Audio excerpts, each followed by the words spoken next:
you can't just put superheroes in shit and think that people are just going to lap it up. It's just not. That's no longer a thing.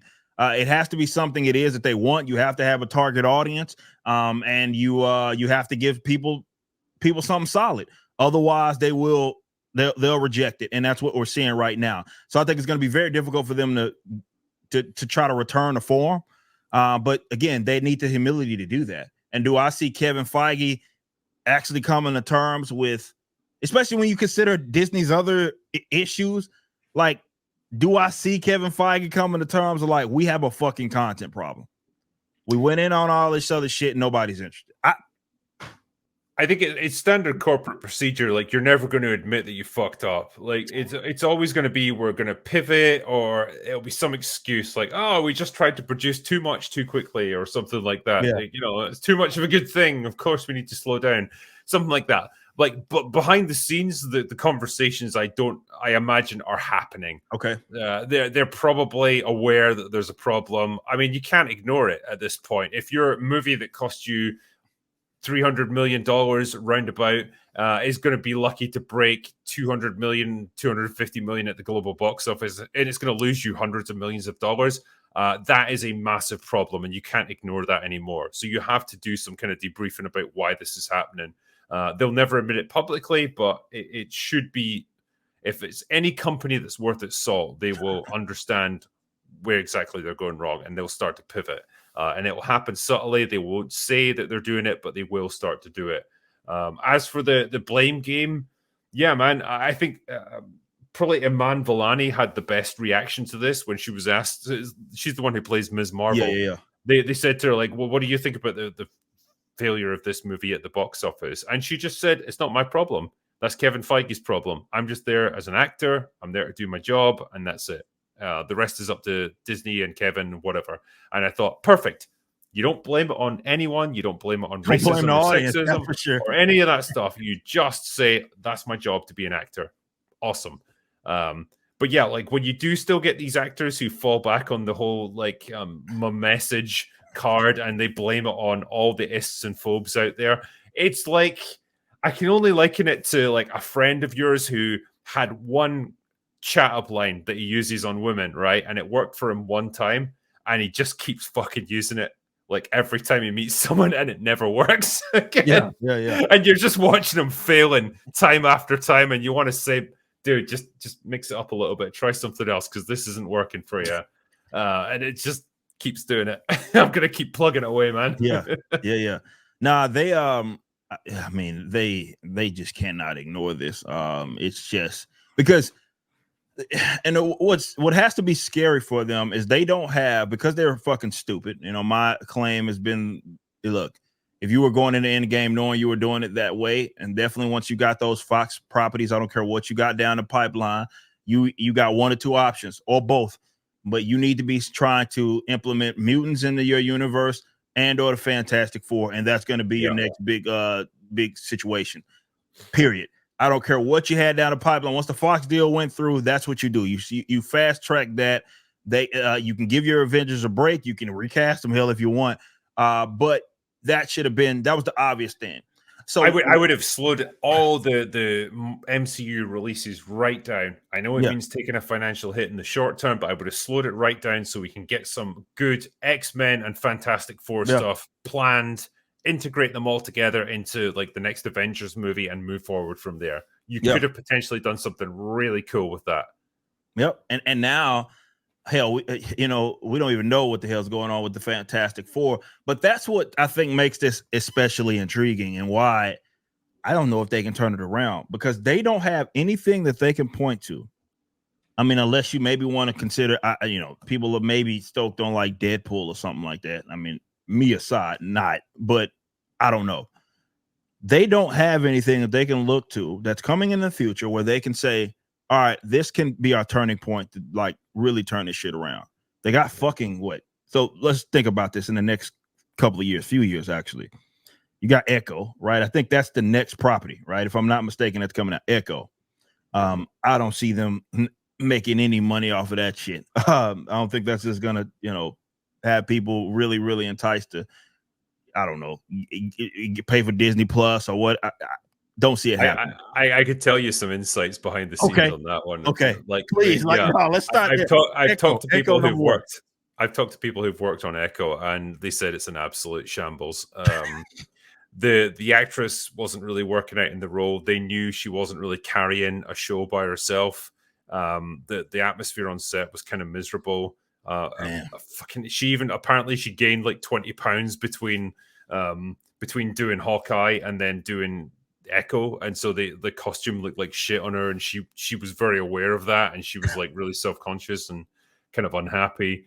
And they had to do many reshoots. Like even in the time that I was speaking to people about this, they had multiple rounds of reshoots because they just couldn't figure out a way to make this show work.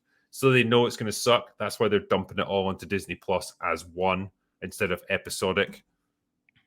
They just get it over with. It's like rip the Band-Aid off. Wow. That's all right. So Echo, right? I'm really selling it, aren't I? So Echo, you got that. Again, not thinking that a lot of people are going to be stoked on that. So after that, is that when again, I don't know how far it got pushed back. Captain America, Captain Falcon. So that's looking at 2025 now, I think. So they pushed that back. I think so, yeah, because they wanted to do more reshoots and so yeah, I think that was the news that we got today of that they wanted to do a bigger fight scene or something like that. Well, no, I think one apparently has got a very political dimension to it. It references things like a bunch of extremists storming a government building around about January sort of time. And, yeah, of course, fucking course. Yeah, and so they're trying to rework that, I guess. Yeah, I can't really see that one working out, but yeah, it's been pushed back quite considerably. So, do they have anything show wise or movie wise that's coming out next year? Because I know Deadpool got Deadpool 3. That's the only cinematic release they're going to have. They're going to have, like you say, Echo pretty soon. Yeah, I think House Agatha Harkness, her TV show, is going to come out next year, unless that's been pushed back as well. Is Ironheart a 2025 or is that a? I think hasn't that been done like forever? Yeah, I don't know if they're reshooting that as well, but like that was originally 2024. I don't know if that's been pushed back as well. I'll need to look it up. But again, who wants to see a discount Tony Stark? Yeah, nobody wants doing the same stuff that he did already. Like I don't want that. Nobody wants that. Damn. So Echo, Agatha, Captain Falcon. Yeah, that's to me, I think that's the biggest issue that they got is that they can't at least they especially now have nothing where they can say we can turn it around here or like right here. We can at least this, even if we just broke even, we can at least do something somewhat decent that will get some level of intrigue. They don't have that right now. They don't have that on the horizon. This is why I'm like, well, they're kind of in a bind because even if they say, all right, we're finally going to do this Fantastic Four, this mutant shit, like they wasted so much fucking time on that. And then now they're going to have to get to start shooting that stuff. Yeah, that's 3, 4, 5 years down the line, like that's because they didn't want to accelerate it. So the way that it looks, before they're able to make money, they're going to lose a lot more. I think so, and they're in a really tough position just in terms of the fan reception and their overall brand worth. Because if they had slowed down production after Endgame, it would have been understandable. Yeah. And I think the fan enthusiasm would have been there, and I think if anything, it would have grown because I can see that. The anticipation of what's coming next would have been really interesting. Instead, they just went all out to produce as much shit as possible, and like it was all garbage for the most part, and so you see where it goes. When you devalue your brand overall, it is really difficult to get that back. Absolutely, it is really difficult. That is a door that only really swings one way, and they've got themselves into this position now where it's very difficult to get themselves out of it.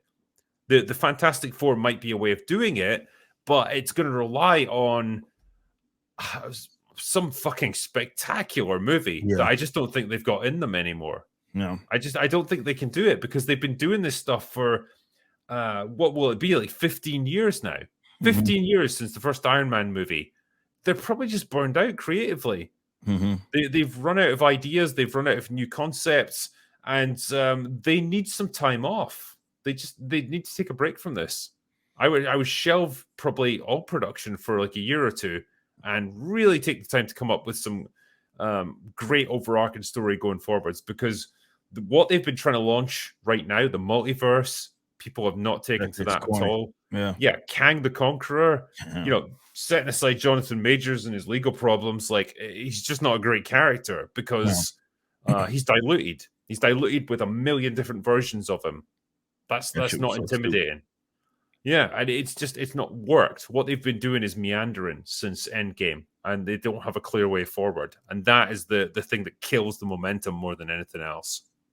Yeah, and it's not like they have anybody that's a part of their